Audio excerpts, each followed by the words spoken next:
At the end of the government's 100-day plan, all 49 of its action points were ticked off after a blistering few months of lawmaking. The government passed more bills under urgency in the first 100 days in power than in any other of the past 5 terms of Parliament. So to say the coalition government is busy is an understatement. Well, there is a lot to do, and one man who has set about righting the ship is David Seymour, ACT Party leader. And David is with me now. David, good afternoon.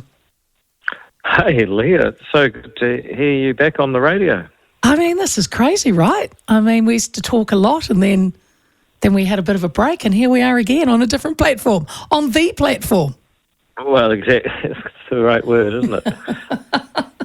So, I mean, look, first question, out of the gate, how are you going? Well, we're doing great. You always wonder, are we doing enough? Look, I think if you look at what we promised, is that we would deliver real change. And you've seen a huge amount of just really bad things stopped. Maori Health Authority, so-called fair pay agreements, billions of dollars of spending that just didn't stack up, that would have kept on pushing inflation had we let it be.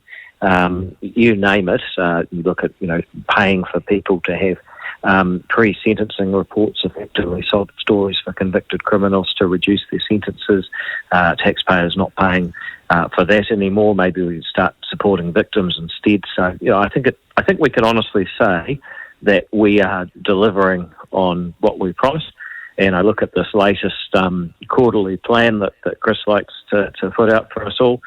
18 of the 36 ideas in the latest quarterly plan are directly linked back to the ACT coalition agreement with the other parties. So, look, I feel like we're doing a lot.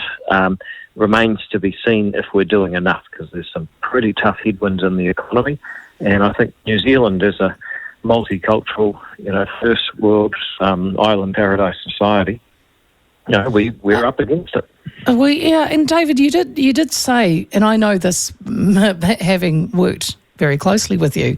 Last year the big push for the ACT Party was co-governance, crime, cost of living. That was kind of the core push. How much ground do you think has been covered on these issues? And I ask, say, with the cost of living, because Kiwis are still really hurting.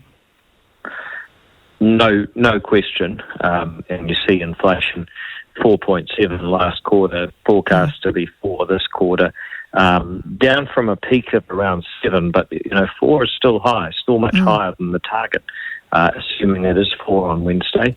So we haven't done it all yet. But if you look at what we promised to do, we said government waste is putting pressure on inflation and therefore interest rates and therefore the cost of living for most people. No one can say we haven't pulled back hard on government spending, cancelling billions of dollars of expenditure that just didn't stack up already. And you'll see in the budget that comes out, there'll be more of that. Most of the complaints that we're hearing are actually that we're reducing the size of public service. I think ACT would probably say it should go further. So I think we can say that we've started it. But I also say that there's a lot of stuff where it just takes a bit longer than people hope. So I was explaining to some people that had not grown up in New Zealand why we can't just lock up all of the criminals as soon as the election's over. And I had to explain that, we've got independent courts and a parliament that makes laws, and even the government has to follow the law. That wasn't immediately obvious to them, but that's the way our system works. Very frustrating sometimes, but I would say ultimately the best system that's ever been discovered. So, David, do you think, and people do realise there's a process and Rome's not built in a day, all the rest.